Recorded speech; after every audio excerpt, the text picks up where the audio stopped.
pela viseira para atingir os seus olhos, ou então justamente nas juntas, né, onde pegam aqui, exatamente, essa parte mais desvanecida. Sociedades secretas. Quais são as sociedades secretas mais conhecidas e hoje nem tão secretas? Bom, a mais famosa delas que todo mundo deve conhecer é a maçonaria. Que também já não é tão secreta. Que já não é tão secreta, a gente até brinca dizendo que ela está mais para a sociedade discreta do que para secreta mesmo, né, porque todo mundo já a conhece. A Rosa Cruz, que faz muito alarde, né? Inclusive chama as pessoas para participarem de seus rituais, etc, etc, etc. Nós temos aí Templários, Illuminati. Isso não é ficção do Dan Brown? Não, não é ficção do Dan Brown, pode ter certeza. Eles existem, tá? O Priorado de Sião. Esse existe ou não é criado por aquele padre que inventou toda essa história? Não, na verdade, eles existem. Ele foi criado, na verdade, não foi nem por um padre, ele foi criado por uma pessoa que hoje é conhecida como um grande mitômano, né?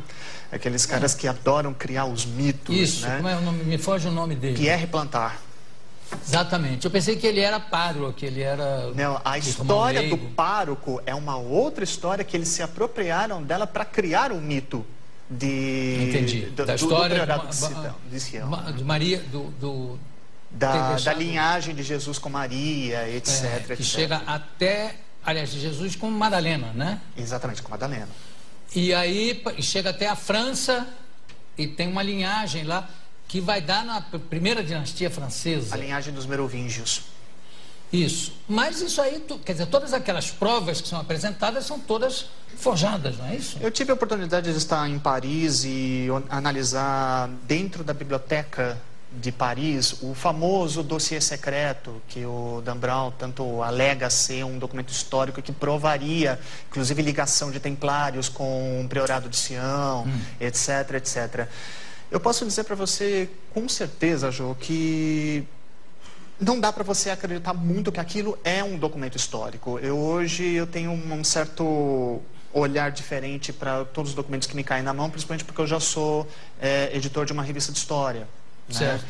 E então eu sei analisar quando você vê aquilo. O que você via pela frente, na verdade, era um papel mimeografado, frente e verso, tudo colado dentro de pastas de cartolina. Lá em Paris é diferente. Se você imprimir um folheto frente e verso na tua impressora e quiser depositar lá, você pode depositar como uma obra. Então é fácil para eles fazerem isso.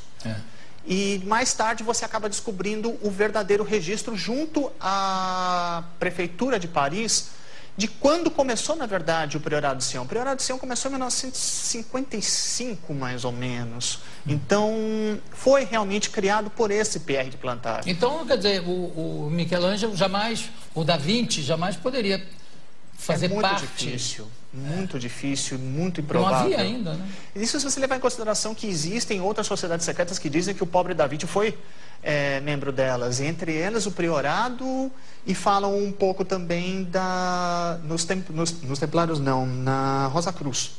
Eles falam que ele também foi membro deles. Então... Tem pessoas, o próprio poeta Fernando Pessoa, o grande Fernando Pessoa, tinha uma admiração ou uma certa fixação pelos Rosa Cruzes, tanto que tem uma poesia dele dedicada sobre o túmulo de Rosencrantz, né? Exatamente. O que não quer dizer que ele tenha feito parte da sociedade secreta em si.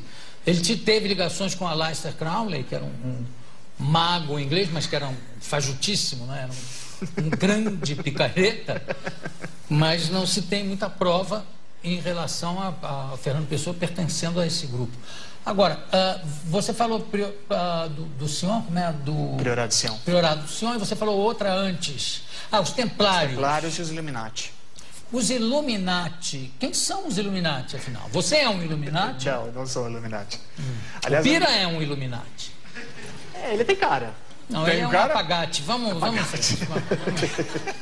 Os Illuminati. Quem são os Illuminati? Os Illuminati, na verdade, são uma denominação dada a vários grupos pela história. Tivemos um grupo de Illuminati na Espanha, nós tivemos um grupo de Illuminati na Ásia, tivemos grupo de Illuminati até no Egito. Porém, o que mais ficou famoso é um grupo chamado os Illuminati da Baviera, que era liderado por um homem chamado Adam Weishaupt.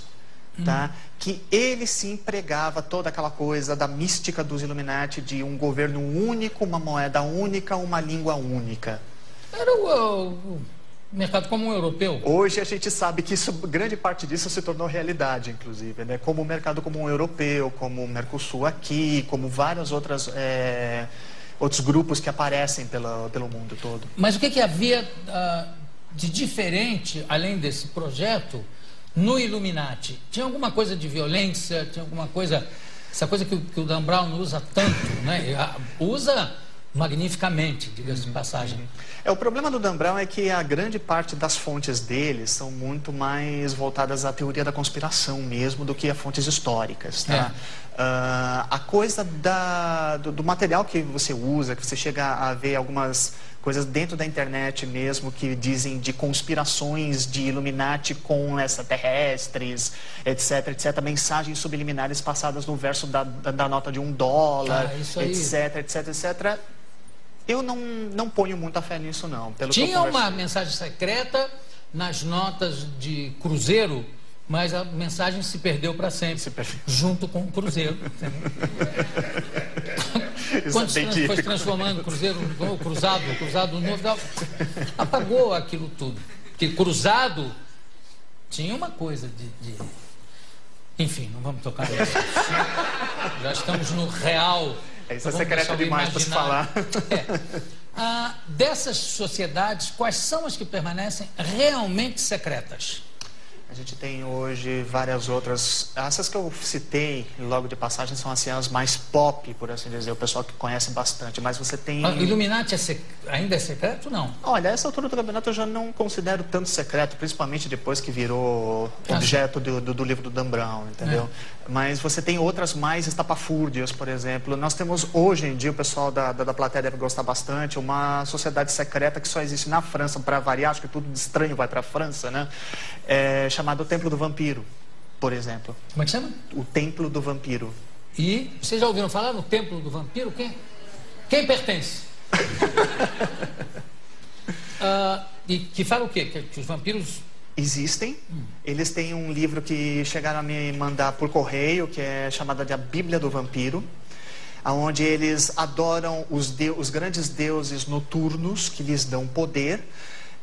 E eles passam por um processo de iniciação no mínimo curioso, porque você recebe um pouquinho de sangue. Para você beber um cálice de sangue humano por dia, você é obrigado a fazer isso e passar por um dentista, a ponto do dentista afiar as suas presas para você estar a ponto de receber as grandes energias desses grandes deuses. Desgasta o próprio, quer dizer, o dentista que faz isso só pode ser do grupo, porque realmente é um absurdo. Alguém tem alguma pergunta aqui relativa a seitas e vampiros, etc? Ninguém, todo mundo muito saudável, ninguém... Pode perguntar. É sobre os maçons. Eu queria saber se tem uma verdade oculta que falam, que é essa polêmica toda, que tem uma verdade oculta por trás do que é o mais conhecido, se tem uma outra por trás disso, e o que é o propósito da maçonaria em si. Tá, vamos lá. O propósito da maçonaria é, acima de tudo, ser uma sociedade secreta de caridade, tá? Então, eles trabalham com várias instituições beneficentes, tá? Ajudam muitas pessoas, isso independentemente do que falam deles. O que todo mundo ainda ataca um pouco é justamente essa coisa, por exemplo, da maçonaria tradicional. Deixar bem claro isso, porque existem duas outras vertentes, que é a feminina e a mista, mas ambas não são reconhecidas pela tradicional. Dentro da tradicional, eles ainda insistem em manter seus rituais fechados para mulheres. Então, mulheres não entram em hipótese alguma dentro do templo.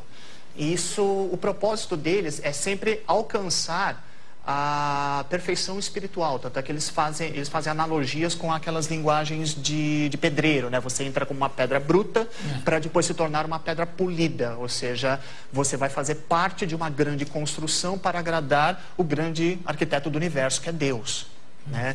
Agora, quanto à polêmica em si, a grande polêmica deles ainda é essa. Eles insistem em ter um segredo numa época em que as mulheres querem participar, as mulheres querem estar lá, mas com muitos desses maçons com quem eu tive a oportunidade de conversar, eles simplesmente falam, é muito difícil você quebrar uma tradição que vem da Idade Média. Mas isso não tem a ver também com preconceito de achar que se entrar mulher vai virar uma fofoca, ela vai falar das reuniões do cabeleireiro?